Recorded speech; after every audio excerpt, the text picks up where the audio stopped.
Are gearing up tonight, only the beginning. NBA playoffs begin over the weekend. We will have full coverage for every first-round game we carry, post-game shows on MSG for all national broadcasts, hour-long post-game shows after every single game. Go to MSGNetworks.com for schedule info. All right, we continue from our Delta MSG studios. This is what we call going four wide. I love it. We got us, we got them, we got everything going on here. It's a good look. The benches will be essential. The Knicks bench has been so important with Alec Burks playing the point at times in crunch time, Emmanuel Quickley, Derrick Rose. Here are the specifics. Look at that bench production, Wally. Rose, Burks, and Quickley all in double figures. Taj Gibson has been incredible in terms of backing up Nerlens Noel. Obi Toppin has also been vastly improved. How about this fivesome in this series? It's going to be monumental. Obviously, the Knicks starters are all about defense, and Julius Randle, he's their engine. But this bench, when they come in, they can score. And when are the benches best? Home court. And do the Knicks have home court advantage? Yes, they do. Why is that? Why is it better at home? Because you just feel the energy from the crowd, and the bench comes in and can change the momentum of the game. And you know, you have guys like Derrick Rose who have experience, Taj Gibson who have experience, and they can completely change the momentum of the series because there's so much preparation done by the first units and by the starters. So for the most part, they normally cancel each other out. When that bench comes in, boy, can you change the game. Boy, can you knock down three-point shots. And this Knicks bench is very effective, but so is the Hawks bench. You know, Alan, it's going to be interesting because in crunch time, it doesn't matter who's out there, but invariably it's at least one or two bench players who were out there when the Knicks are trying to win these games. Yeah, that's the great thing. That's the versatility of this team that Tom Thibodeau loves, is he goes with what's working that night, and he'll go with what's working in this series. Guys, I'm going to make a prediction. I think the series is going to be won or lost with the benches. That's how even these two teams are, I think, and I really feel like that's where you're going to see it, won or lost.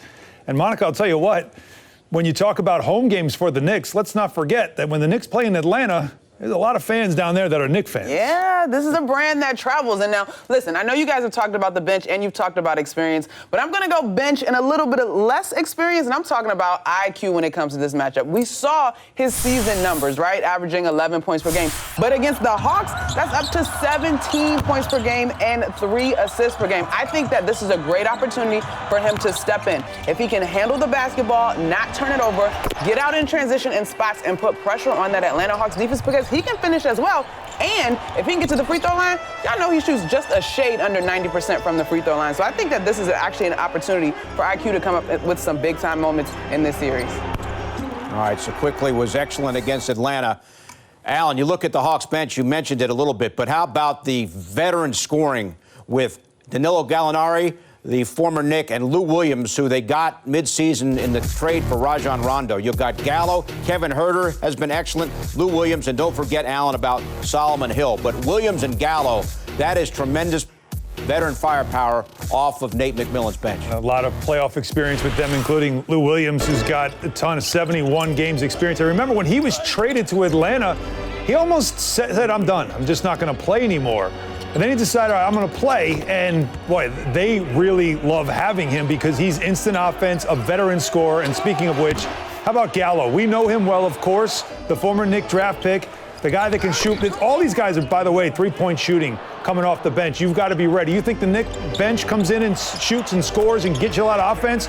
This Hawks bench can do the same thing. Kevin Huerter actually started most of the season, but you expect he will go to the bench now with DeAndre Hunter back. And DeAndre Hunter, a big addition to this team. He'd missed all but 20-something games with this team. So they got the depth just like the Knicks do. And that's why I feel like this is such an evenly matched series. And Wally, that's why I feel like the series is going to be won or lost with the benches. Yeah, I mean, like I said, and like you said over there, they have a really good bench, and you have to be ready for Lou Williams. He's one of the greatest bench players that we've seen in the last 20 years with the way he can score points. And I love the matchup, Monica, between Quickley and Lou Williams. I mean, Quickley looks at Lou Williams as his idol. He modeled his game after Lou Williams. He said it before. And now he gets to go head-to-head with him in the playoffs. This is going to be a lot of fun.